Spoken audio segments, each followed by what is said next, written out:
Saio hau Nafarroako gobernuak diruz lagundu du.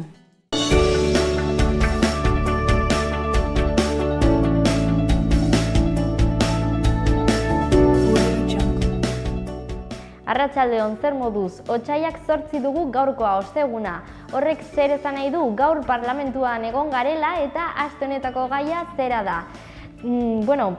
Bilpilean dagoen zerbait belateko tunelak. Eta hor Bilduk eta Geroa Baik erantzun digute, gero ikusiko dugu haien erantzunak. Ondoren, Izaskun Artigas gure lankideak erreportaitxo bat egin du emakumezkoen genitalen mutilazioaren aurkako nazioarteko eguna dela eta Iruñerriko hotsa katalean ikusiko dugu. Bestalde, bi elkarrizketa izango ditugu gaur, alde batetik Navarraldeko lagunak etorri zaizkigu, konkretuki Angel Rekalde, Navarraldeko zuzendaria, eta foruak izeneko online ikastaroan parte hartzeko epea ireki denez, horren inguruan arituko da. Ondoren, Garbine Bueno izango dugu, Iruñeko udaleko gazteen alorreko teknikaria, 2017 urtean zerbitzu eta antolatutako ekintzen artean 110.000 gaztek hartu zuten parte, errekorra hautsi zuten, eta hori dela eta 2017 urteko ebaluaketa egingo du Garbinek. Amaitzerakoan, Kiriketan atzo Kondestable Jauregian, Antxa Aizpek eta amak ikuskizun bat eskaini zuten, Arantxurietan izenekoa eta han egon ginen. Eta gero zatitxo bat emitituko dugu. Beraz, has gaitezen beti bezala egiten dugun moduan efemerideekin.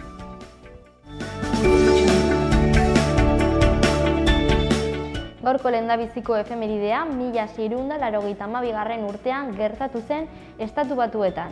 Konkretuki Salemgo herrian. Han mediku batek bi neska sorginak zirelaren susmoa zuela adierazi zuen eta Salemgo sorginkeria prozesuaren buru bihurtu zen. 1952 urtean bigarren efemeridea daukagu, Britainia Handian gertatu zen. Urte horretan Isabel bigarrena erregina aldarrikatu zuten eta orain arte denbora luzen egon den tronu horretan Erresuma Batuan egondako monarkikoa da.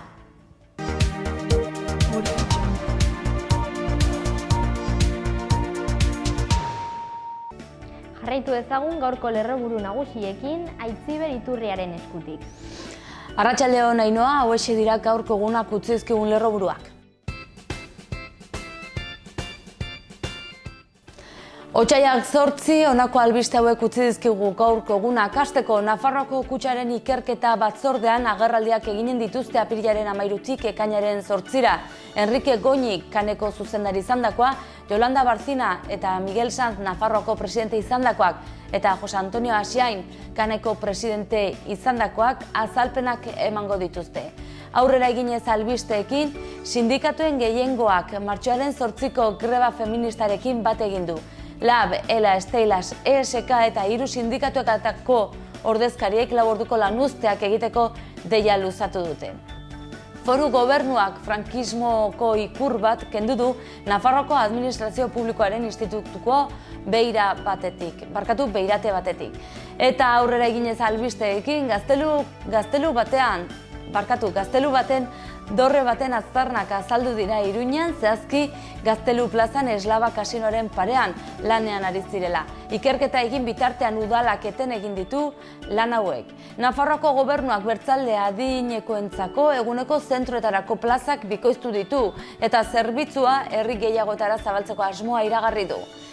Guztira 800.000 euro baliatuko ditu gobernuak 2018an 19 publizitate kanpaina egiteko. Eta Maravillas gaztetxeak jantokia zabalduko du bihar ostirala.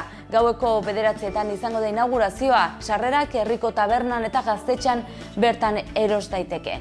Eta gaur emango zaio ofizialki hasiera inauteriei Euskal Herriko txoko eta bazter askotan. Zen olako edukiak edo lerroburuak ditugun gaurko egunkarietako azaletan eta Diarioen Navarra egunkariarekin hasiko gara. Lerroburu nagusian, azarotik Nafarroak ez du aire bidezko osasun garraiorik, helikoptero zerbitzurik alegia. Azaleko argazkian Iruñea airetik ikusten da. Konkretuki Salesianoseko zonalderako proposamen berri bat, ordenagailuz egindakoa. Azpian titular hau dago. Salesianoseko dorreek altuera galtzen dute. Diarioen notiziaseko azalean, letra lodiz lerroburu nagusian, Parlamentuak politika arduradun eta Nafarroako kutxako zuzendari guztiak zitatu ditu Nafarroako kutxaren itxierar arte. Azaleko irudian Gazteluko plazan agertu den Erdi Aroko dorrea erakusten da. Argazkia laguntzen duen izenburuak halaxe dio. 1513 urteko gotorleku bat agertu da Gazteluko plazan. Gara egunkarian, lerroburu nagusia hurrengoa da. PNV, EH Bildu eta EPren tesiak gerturatu egiten dira batzorde txostengilean. Azaleko argazkian Alemaniako koalizio handiari egiten zaio erreferentzia. Titular hau laguntzen du. Finantzak koalizio handian Alemaniako alderdi sozialdemokratarentzat. Ea zer dioten komunikabide euskaldunek eta berri egunkariarekin hasiko gara. Goian, legedia errespetatuta erabakitzeko eskubidea gauzatzeko asmoan ados. Beherago azaleko argazkian Alemaniako koalizio handiari egiten zaio erreferentzia, garan egin den moduan eta titular hau ageri da. Europak arnasa hartu du. Bekaldean, Korsika konstituzioan aipatzea beste zerrez du onartu Macronek, eta ezkerreko zutabean zenbait berri ditugu. Lehendabizikoan Barzina, Sanz eta Goñik kani buruzko batzordera joan beharko dute. Beherago, EH Bildu dugu eta PPek bat egin dute eskola jangelen auzia ikertzeko. Eusko Jaurlaritzaren lan ikuskaritzak ia 2000 kontratu adierazi ditu iaz. Eta amaitzeko bizigiro atalean, iragana berritzeko festa izenburua duen edukia ageri da. Bukatzeko, goazen Euskal Herria Irratiko webgunea ikustera. Goian ezkerrean, kontratu publikoen legean klausula sozialak nahi dituzte sindikatuek. Eskuinean, pentsioak 0,25% igotzea adinduei iseka egitea da. Beherago ezkerrean jarraituz, maniobra militar gehiago eta benetako munizioa aste honetan bardean. Eta azkenik argitu da 117 zenbakiaren atzean dagoena. Sakanan torturatuak izan diren bizilagunak dira. Goazen aste honetan zen olako agenda dugun ikustera. Gaur arratsaldeko 6etan San Francisco liburutegian ipuin kontalaria euskeraz Kamishibairekin. Librea da. Gaur arratsaldeko 7:30 Kondestable Jauregian hitzaldia Irantzu Barela kazetariaren eskutik. Maitasuna era honetara datorrenean izenburuarekin sarrera librea da. Gaur ordu berean arratsaldeko 7:30 Hiru Errege hotelean kontzertua Jansan Music Experience zikloaren barne. Del blues al ragtime, doakoa. Ostiralean, bihar arratsaldeko 6:30 Burlatako kulturetxean ekitaldi gastronomikoa, txokolate dastaketa, sarrerak 5 euro balio du. Bihar arratsaldeko 7:00 Gaztelekun Burlatan, Burlatako inauterien lehendabiziko ospakizuna emango da, martingala dantza tailerra, sarrera librea da. Bihar ordu bat geroxeago, arratsaldeko 8:00 Gaiarre antzokian Troianas antzeslana ikusteko aukera izango dugu. Sarrerak 23 euro balio du. Bihar ere arratsaldeko 8:30 Baluarte Jauregian India Martinezek kontzertua eskainiko du. Sarrerak 52 euro barkatu balio du.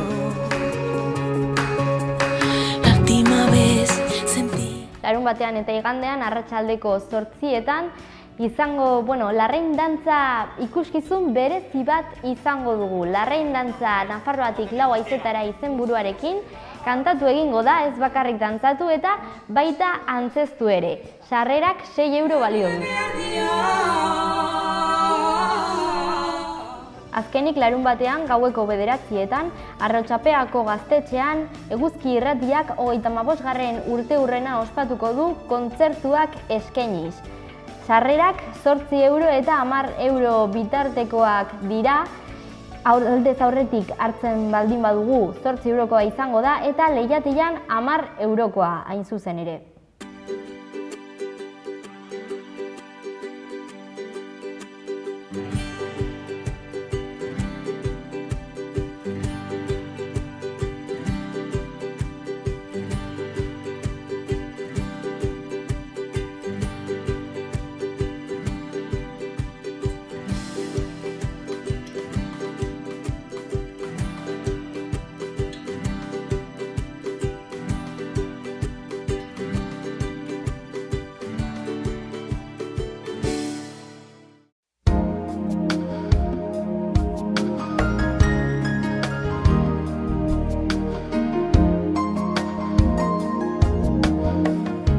Zeroa oso lainotsu egongo da, arratsaldean lainoak gutxitu egingo dira eta gauean zerua laino gutxirekin edo partez lainotua geratuko da. Elur txiki ertaina egingo du, sarriago mendebaldean arratsalde gauean atertu egingo du. Ipar osagaiko haize ahul bizia ibiliko da. Arratsalde gauean aldakor eta ahul geratuko da. Temperatura maksimoetan aldaketarik ez, izotz txiki egingo du zenbait tokitan handia. Goizean lanbroa eta lainoa sortuko dira, zerua tarteka lainotsu egongo da, erdi mailako hodeiekin eta goi hodeiekin eta hodeiak ugaritu egingo dira goizean goiz. Zerua oso lainotsu edo estalita geratu arte. Prezipitazio txiki egingo du batez ere Araban, elurkota 400-500 metrora egongo da, eguerdian 800-1000 metrora igoko da eta arratsalde gauean 200-400 metrora jaitsiko da. Mendebalego mendebaldeko haize ahul bizia ibiliko da. Goizean, iparraldera aldatu eta indartu egingo da, bolada gogorrekin eta oso gogorrekin. Temperatura minimoak gutxi jaitsiko dira eta maksimoak gutxi igoko dira. Izotz txiki handia egingo du.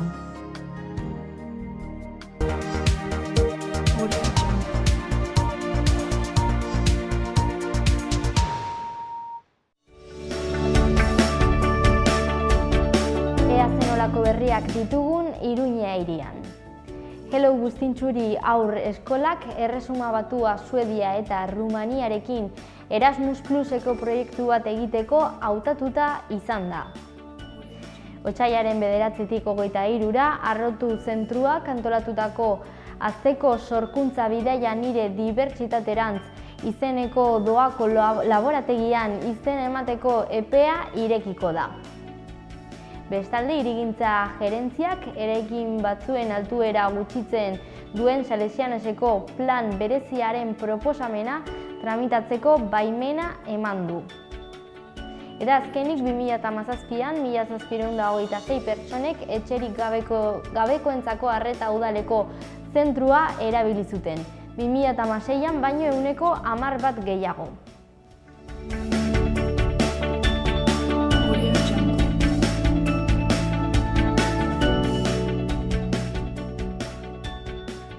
Ostegunero egiten dugun moduan, parlamentuan egon gara galderak egiten eta aste honetako gaia belateko tunelak dira. Pilpilean dagoen gai bat. EH Bilduk eta Geroa Bai alderdiak erantzun digute eta hauek dira beraien erantzunak. Arazo larri baten aurrean gaude. Tunelak orain dela 20 urte gutxi gora bera eginak izan ziren, eta UPNeko gobernuak ez zituen hartu beharreko neurri guztiak, eta nolabait esateko oso tunel eskasak egin zituen legeria guztiz betetzen ez dituztenak. Eta 2000 datorren urtea baino lehen, 2019 baino lehen, aldaketa batzuk egin behar dira tunelak normalizatuak, gaur egun Europar araudiaren arabera normalizatuak izan daitezen. Beraz, arazo larri bat, 7 hilabete itxiak egongo dira tunel horiek, 5 milioiko presupostua daukate momentu honetan han egin behar diren obrek, hori ere erentziaren parte da, jaso dugun UPNren erentziaren parte, eta arazoak sortuko ditu obra honek, noski alde batetikan, kamioiak eta trafiko guztia desbideratu behar da, alkateek gauza bat eskatu dute, gidariek eta transportistek beste bat, ados ez daude euren artean, gehienak behintzat, eta erantzun bat, arazo honi erantzun bat emateko, erantzun adostua izan beharko da, eta noski guztiekin konpondu beharrekoa eta guztien artean onartuta. Alkatekin bildu beharko da gobernua, eta baita ere noski gidarien eta errepide horren erabiltzaileekin. Bilera horietatik aterako da, espero dugu, erantzunik hoberena sortzen den arazo larri honentzat. Zoritzarrez, antzematen da, ez dagoela beste irtenbideri, hori egin beharreko obrak egitea, eta 7 hilabetez itxita egotea tunelak, eta hortaz, gure kezka nagusia, Malerreka, Bidasoan eta Baztanengo biztanleria da, eta errepide hori erabili behar duten biztanle guztiena.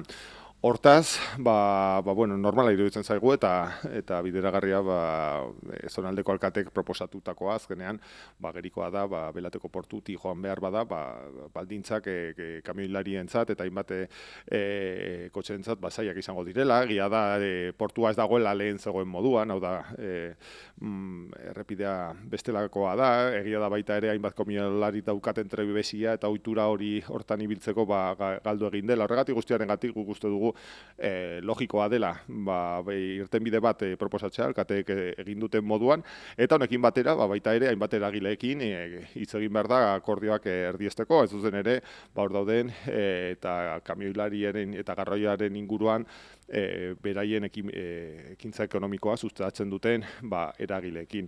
Horregatik guztiarengatik Euskal Herria Bildu egiten dugu hausnarketa bat, eta da nola egin diren orain arte infrastrukturak Nafarroan, eta gerikoa da nola UPN-ren gobernuek ez duten beharreko ardurarekin jokatu gai honen inguruan ez da ere, nola partxea jartzen ibili diren hainbat eta hainbat urtetan, nola inkluso Europar legeetara egokitzen ez den tunelak egin dituzten, ez baitzuten aurreikusi beharrekoa, eta horregatik guztiarengatik agerian gelditzen da infrastrukturak egiteko beste eredu baten aurrean kokatu behar dugula aldaketa politikoa, eta baita ere nola ez orain dagoen arazo honi aurre egin. Argi dago, zergatik ailegatu garen egoera triste eta latzonetara. UPN-ko gobernuak, orduko, orain dela 20 urteko UPN-ko gobernuak, ez zituen hartu beharreko neurri guztiak hartu, ez zuen araudia guztiz bete, tunelak ahalik eta merkeen egin zituen, hainbat eta hainbat beharrezko arau eta erregla alde batera utziz, eta noski datorren urtea baino lehenago guzti hori konpondu egin behar da. Beraz, erantzukizuna UPN-erena da. Dudarik gabe, azkenean, gauzak eta arazoai eusten ez diezunean, gero eta handiagoak egiten dira, eta gero eta zailagoak dira irtenbideak eta konponketak egitea, eta horregatik argi dago, UPN-ren utxikeria nabaria izan da. Errepide honetan, kontutan izan behar dugu nola lehen nesten zuen, bere garaian transpirinaika, eta beti ere, naiz eta zonaldeko alkateek eta biztanleria hainbatetan aldarrikatu errepide horren egokitzapena UPN beti motel ibili dela, eta tunelen kasuan honen adibide nabari bat izan da, eta da utxikeria, UPN-ren utxikeria. Horregatik heldu gara momentu honetara.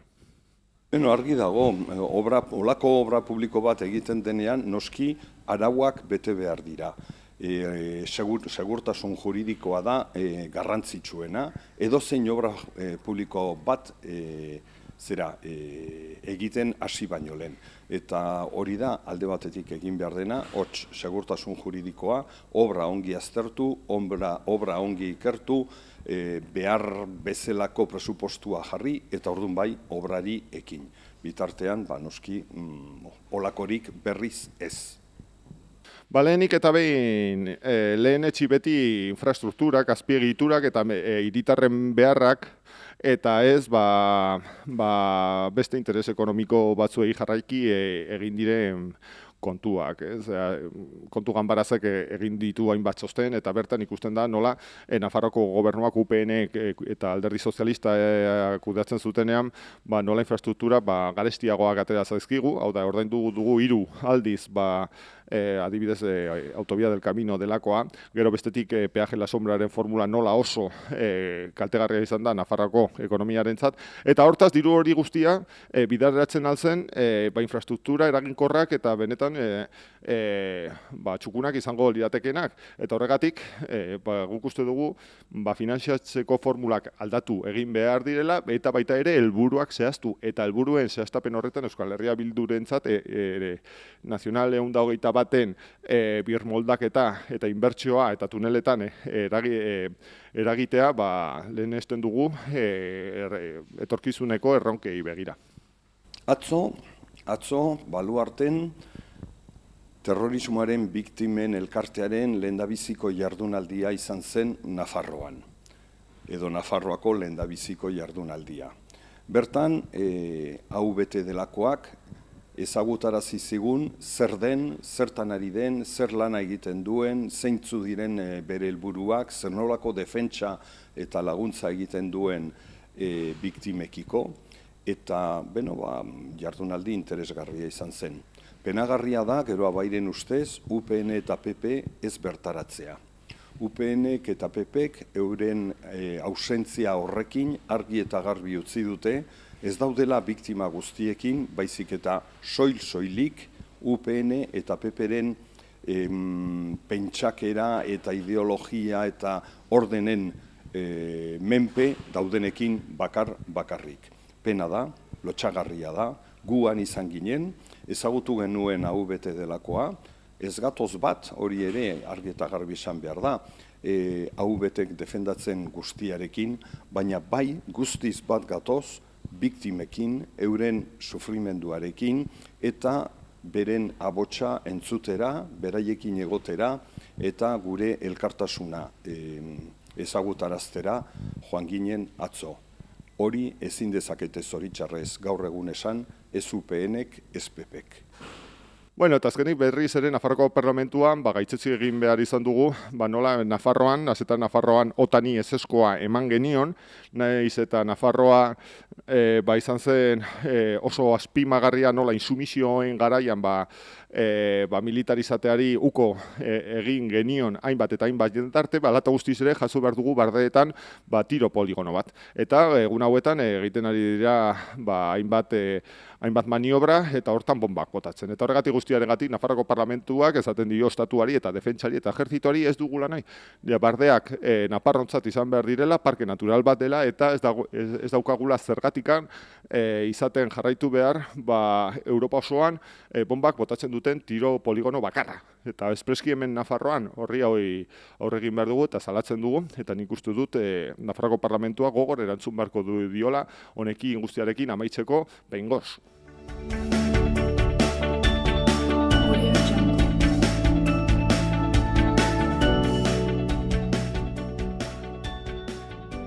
Izaskun Artigas, gure lankideak emakumezkoen genitalen mutilazioaren aurkako nazioarteko egunaren inguruko erreportaitxoa prestatu du eta horrekin uzten zaituztegu.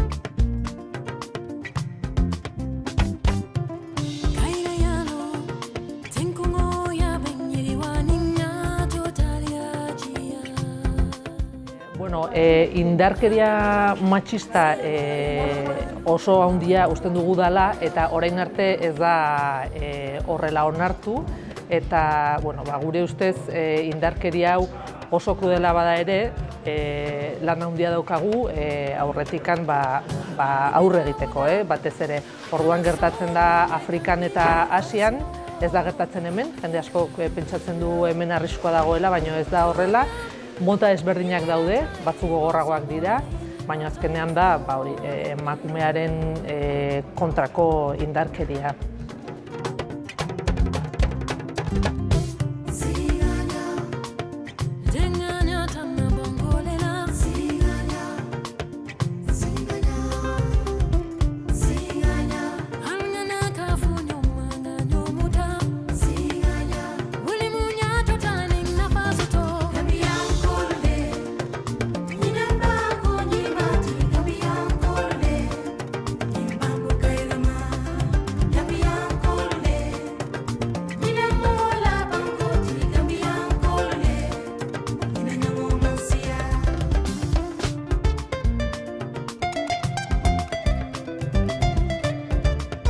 Orduan hemen daukagu bitartekari bat, Fatima deitzen dela, berak ablazioa jasan zuela, eta berarentzat bere bizitzako lana da aurre egitea. Orduan beraz izan hemengo familiekin hitz egiten, batez ere sentsibilizatzeko eta haien aurrak ez pasatzeko berdina. Fatimak bere liburuan kontatzen du 4 urterekin bere herrian festa handi bat zegoen. Orduan hartzen zituzten hainbat neska, berak hori, 4 urterekin batera, eta izugarrizko festa politia zen, juten leku batera, eta hango amonak, orduan egiten zutena zen moztu klitorisa, ez? Badaude ablazio ezberdinak, kasu honetan hori zen. Berak gogoratzen du oso gauza traumatikoa bezala, gero ondorio fisikoak dituzte eta horrelakoak, baina momentu horretan oso traumatikoa izan zen berarentzat. Gero juntzan ikastera kanpora, eta adibidez klasean eta institutuan ikusten zuen, baina ikasten zutenean, berak ez zuela zati hori, gorputzeko zati hori, eta hasi izan galdetzen zergatik beste emakumeak zeukaten eta bera ez. Orduan hasi izan informatzen, konturatu zen zertzen, eta orduan hasi izan bere borroka.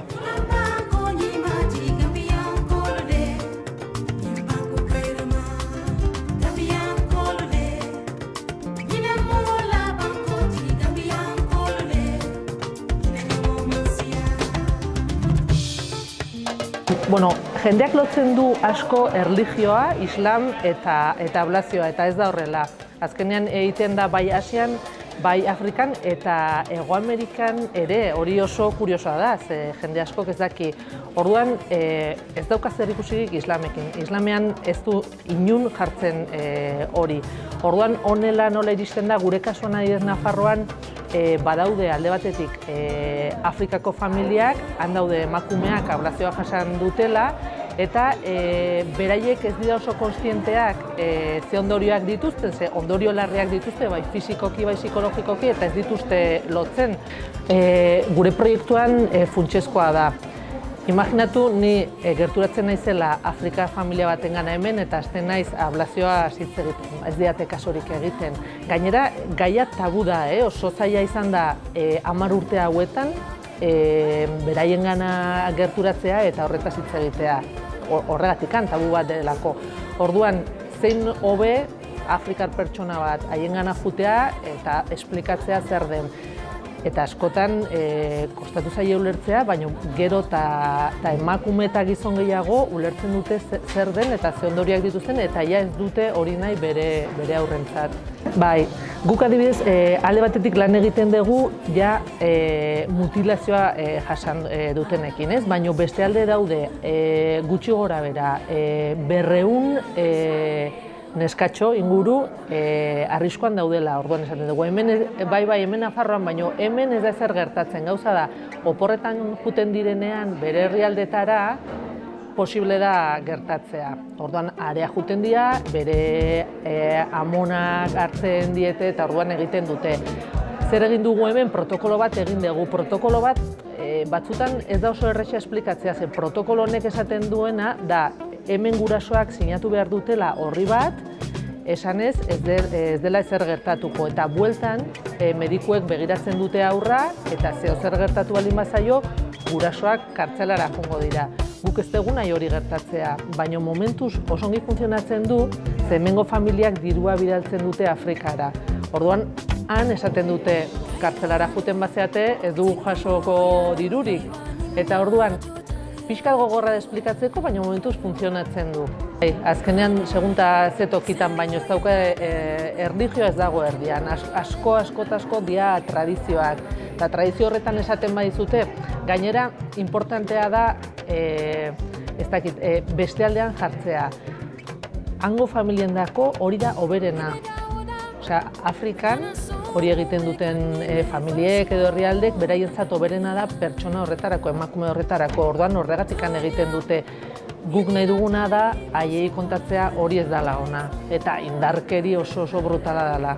Iruditzen zaigu oso importantea jakitea alde batetik Nafarroako jendeari kontatzea zein den gure lana eta ikusteko ze indarkeri mota den, eta guretzat oso importantea da ere, orain aurrak, 200 haur hauek nafartarrak dira. Ze beti esaten dugu, bai, eske Afrikarrak dira ez dakiz ez, baina hemen jaioak dira. Orduan gure arazoa da, guztion arazoa da. Orduan guk eskatzen duguna, guztiok borroka hau elkarrekin egitea.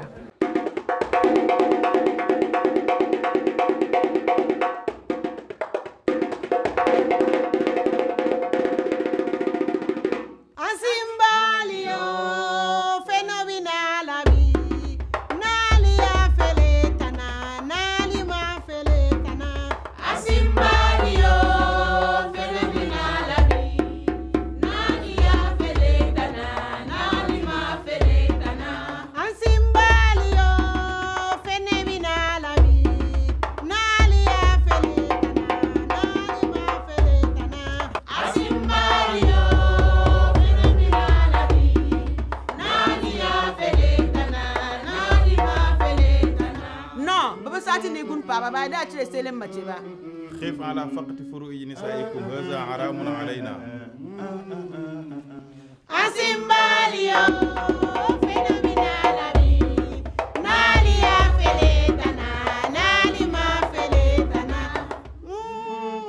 Stop! Female circumcision. Acha sundinga we fabe morabe. Asimbalio.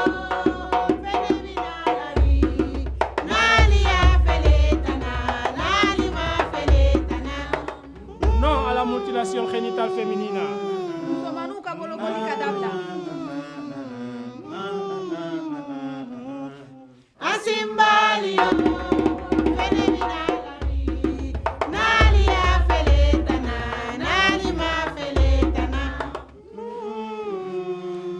No más fanari minjeris. Arite le jongal jigen ba. Asimbalio.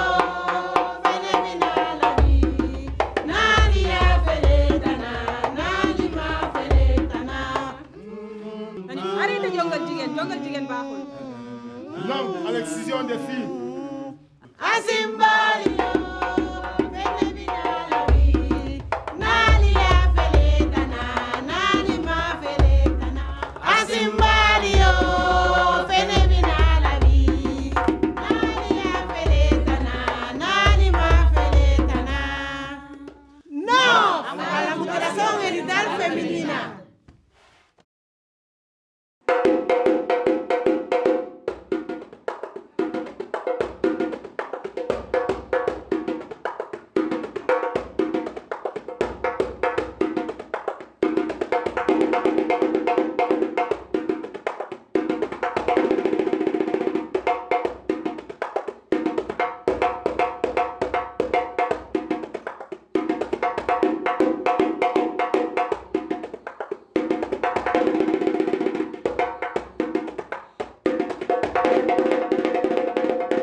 Zurgin behar dire Iruñan esperientziarekin lanaldi osorako soldata lan hitzarmenaren araberako interesatua bidali kurrikulunak produkzionaabildua.baunold.es helbidera. Burdin egituren 2 soldatzaile behar dira Iruñan. Ikasketa, soldatzaile metalikoen lanbide heziketa, hitzarmenaren araberako soldata interesatua bidali kurrikulunak ofertas@abildua.proseret.es helbidera. Telekomunikazio enpresa batek administrari laguntzailea behar du Iruñan lanaldi osorako ordutegi zatituan goizez eta arratsaldez. Kurrikuluna bidali montalbanteleco@gmail.com helbidera. Ilapaintzailea behar da Iruñan goizeko 9:00 arratsaldeko 6:00 lanaldi osorako. Kurrikuluna bidali carolina@hmgasesores.es helbidera. Sukaldari laguntzailea esperientziarekin behar da Iruñan, ordutegia 11:00 lauretara eta 8:00 11:00. Kurrikuluna bidali comercial@hotelblancadenavarra.com helbidera.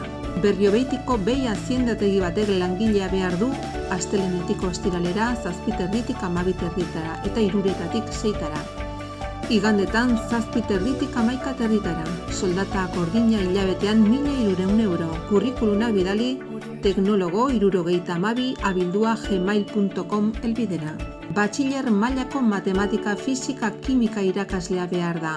Iruñan astelehenetik ostiralera arratsaldez. kurrikuluna bidali info.prisma@gmail.com elbidera. Bingo esataria behar da Iruñan lanaldi osorako kurrikuluna bidali sagrario.anguiano@asaudicon.com elbidera. Bi arran saltzaile behar dira Iruñan, beharrezkoa da gutxienez 2 urteko esperientzia horrelako lanetan. Lanaldi osorako lan hitzarmen araberako soldata. Kurrikuluna bidali belagutxeliza@hotmail.com elbidera. Garbitasunarako 2 langile behar dira Zizurren. Ordutegia langile batena goizeko 7tik 4etara, bestearena arratsaldeko 5etatik 11etara. Kurrikuluna bidali plazaror@eulen.com elbidera. 2 fisioterapeuta behar dire Iruñan, disiplina anitzetako lan taldean aritzeko. Kurrikuluna bidali personpamplo@gmail.com elbidera. Erizaina behar da Iruñan asteburuetarako goizez edo arratsaldez aritzeko. Kurrikuluna bidali trabajaconnosotros@soleraasistencial.es elbidera. Administrazio arduraduna behar da Noainen, lokalen alokairuren kudeaketarako. Astean 10 ordu, soldata 400 euro gehi komisioa. Kurrikuluna bidali manoloalonsodon@yahoo.es elbidera. Garbitasun lanetarako persona bat behar da Tarrabian goizez egunean 4 ordu. Kurrikuluna bidali info@limpiezasengar.es elbidera. Xaloa telebistako merkatu txikian lan eskariak edo eskaintzak egin nahi badituzu bidali mezua lanpolsa.xaloa@gmail.com elbidera.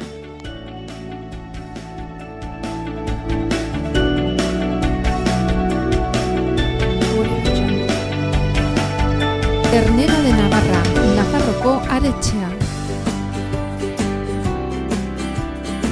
Baserre inguruan eta 4 hilabete arte amaren esnearekin azitutako aretxeak. Goi mailako haragia, berme sanitario osokoa. Zure mailan Nafarroko aretxea, Ternera de Navarra, geurea. Beti teknologi berriaren aldeko apostu eginez. Bere kalitatean efikazia areagotuz eta betiko sukalde ekonomikaren goxotasuna mantenduz. Aukera handia ekonomiketan. Etxea egongela goxo eduki nahi baduzu, bizita gaitzazu, peletak, lurreko suak, erakusketa zabala. Menditxuri, Don Esteve.